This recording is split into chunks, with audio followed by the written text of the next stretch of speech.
In The Witch, there is a terrifying depiction of a witch, and her presence and influence is felt throughout the movie, even though she appears on screen very briefly. And I think that is a great example of folk horror. Folk horror is, in my interpretation, when the monster or belief system holds power over the people in the setting of the story. And at the very least, the elders would know about it and understand it. And of course, there has to be some presence of an ancient belief system or a monster, stories of which have been passed down for generations.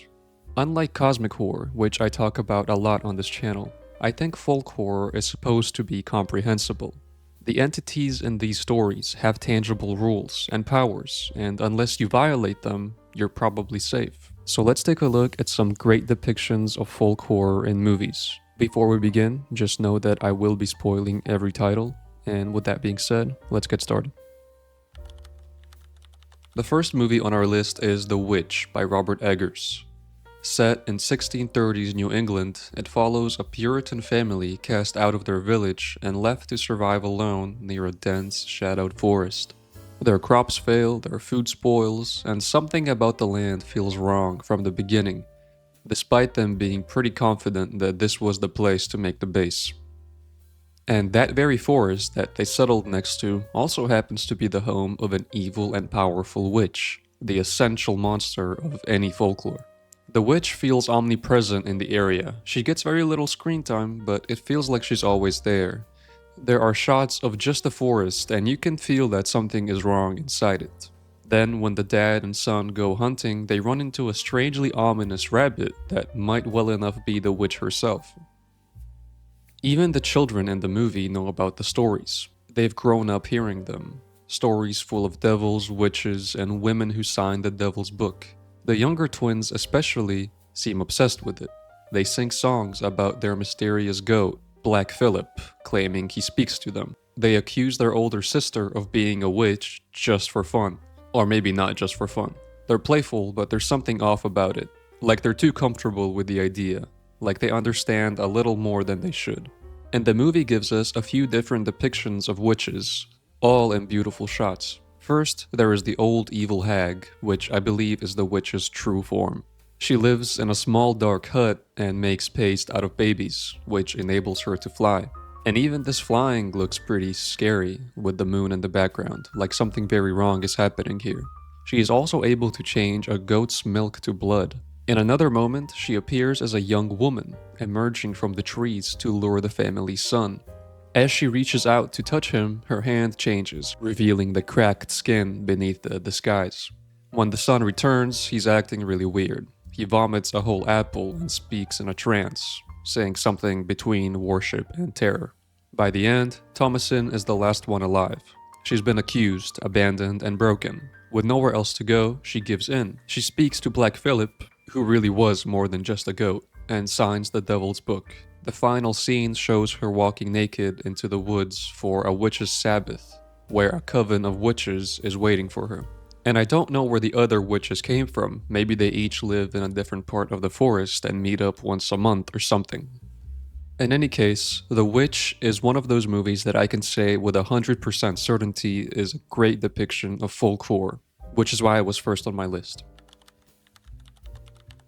Then there is the Blair Witch Project, where the presence of a witch feels even more powerful, despite her not appearing even once. The legend is simple: a witch haunts the Black Hills Forest in Maryland. Over the years, people have gone missing there. Strange symbols have been found. There's stories about children vanishing and a man made to stand in the corner while the others were killed. And then 3 student filmmakers decide to go looking for the truth.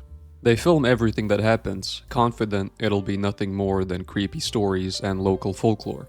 But soon enough, they realize they're lost. They hike for hours only to return to the same tree. The forest stops behaving like a normal place. Direction, distance, and even time starts to feel unstable. Then come the signs. Sounds at night that circle their tent, and piles of stones outside it. Twigs tied together and hung from branches. These items feel like remnants of a belief system that never really went away, even if nobody remembers the full story. So the movie isn't just about being lost in the woods that's acting weird.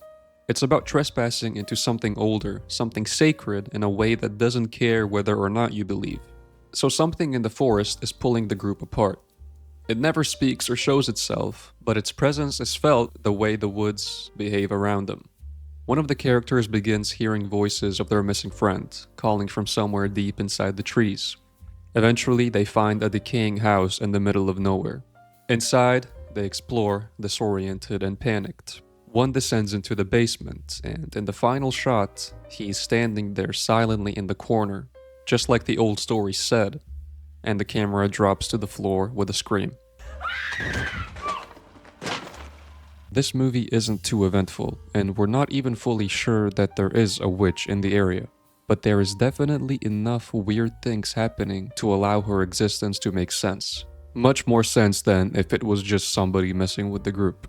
It's kind of a cool thought that this may be the same forest as the one in The Witch, just many years later, where the witch moved on to more powerful abilities, like changing the space in the area, which is why they walked in circles and all that stuff. Next up is The Wicker Man, and this one isn't outright as scary as the other two, but it's still quite unsettling, and you'll see what I'm talking about.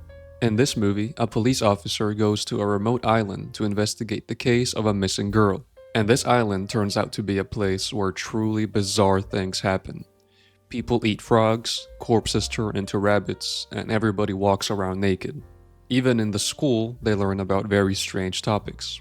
It's a very unique movie. I've never seen another movie that introduces so many weird activities in a half lighthearted, half ominous tone. The atmosphere isn't on the nose scary, and there's no jump scares or anything like that, which makes a lot of the stuff you see come off as goofy, but of course it isn't.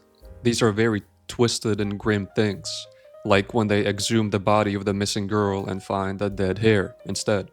We also learn that this island practices a pagan religion, and the old gods are present here. And even if they're not, it doesn't matter, because everyone believes they are. Everything revolves around ritual, symbolism, and sacrifice.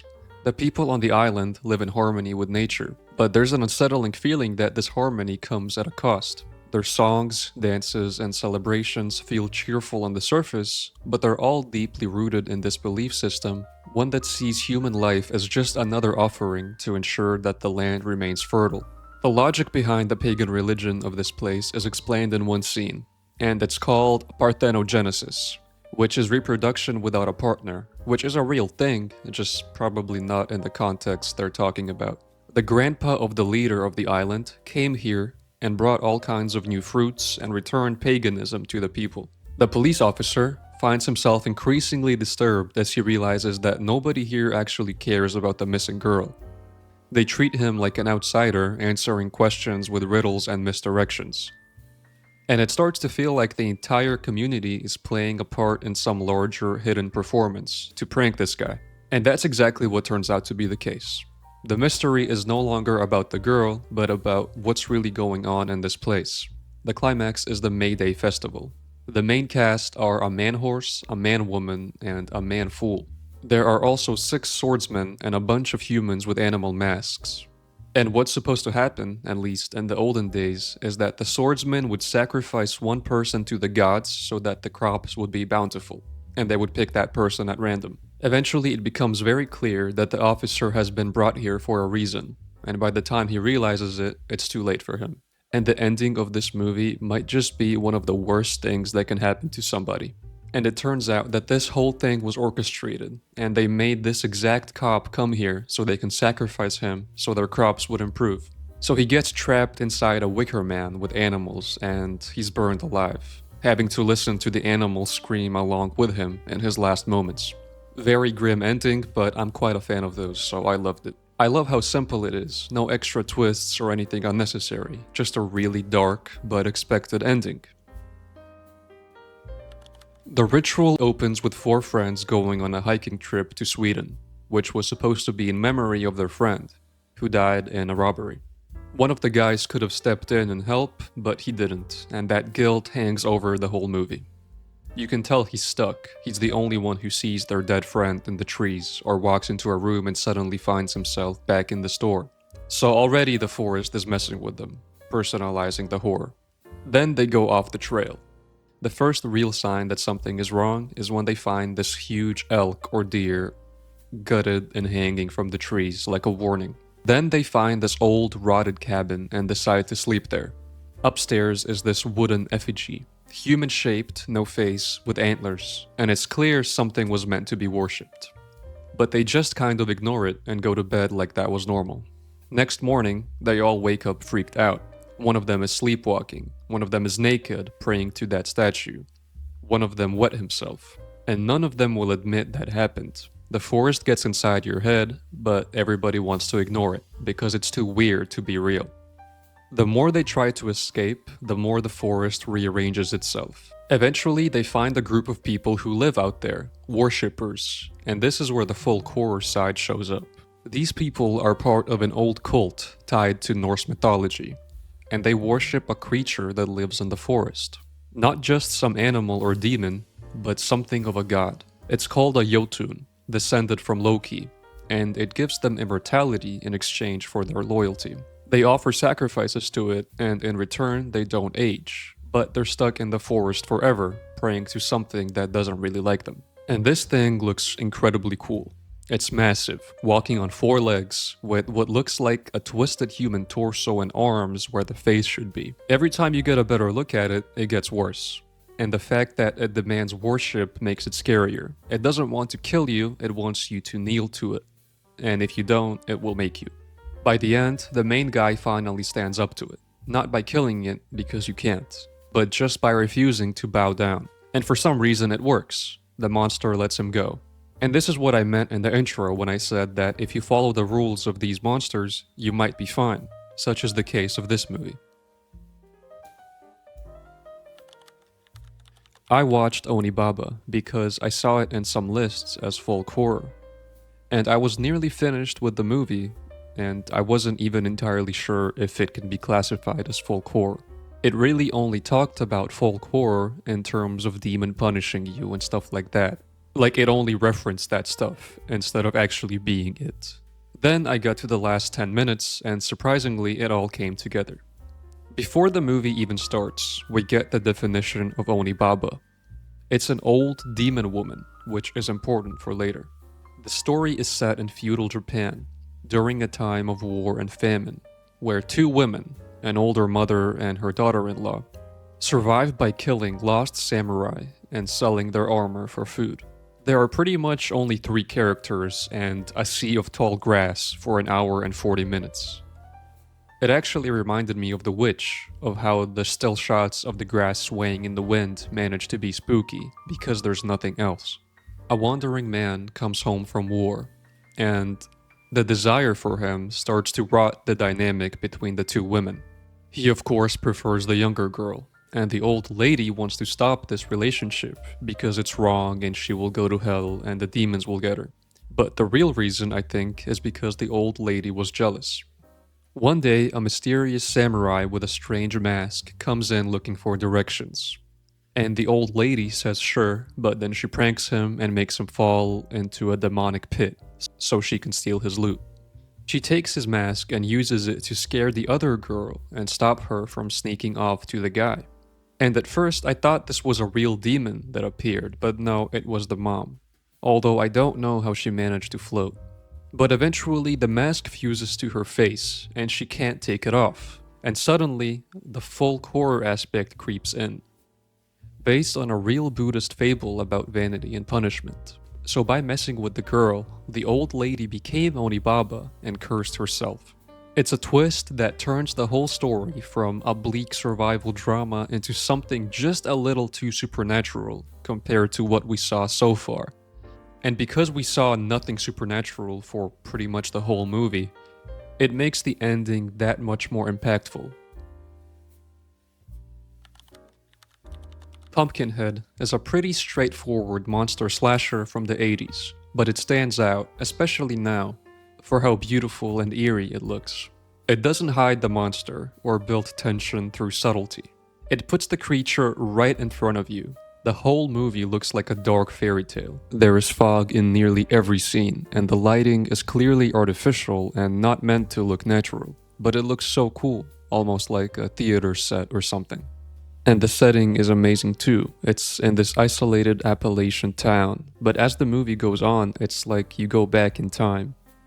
And instead of the gas stations that were in the beginning, you now see witches and old graveyards and demons and stuff like that. It feels like you're watching a local legend unfold. The story is simple, but it hits harder than expected. A man's young son is killed in a dirt bike accident by a group of careless teenagers. The father is devastated, and he doesn't know what to do. So he goes out to find the only person people say that can help, an old witch who lives deep in the woods. And here we get to the full core. The witch looks exactly how you would imagine a witch, old, wrinkly, and mysterious. Her cabin is perched in the middle of nowhere, surrounded by swamp and mist. She tells the father he can't bring his son back, but there is another option. He can dig up something ancient, something buried in a pumpkin patch beyond the graveyard. And that thing is none other than Pumpkinhead, a vengeance demon. Once summoned, he hunts down those responsible for the boy's death. But the twist is that the father is connected to the creature. He can see what Pumpkinhead sees, and feel what Pumpkinhead feels. And as the monster carries out revenge, the father begins to realize this is not what he wanted. This is not justice. And then by the end, the father becomes the next Pumpkinhead. So this isn't just a monster killing people. It's about how revenge consumes the one who asks for it. The folklore angle is simple but strong. You call on something old and buried, and you don't walk away clean.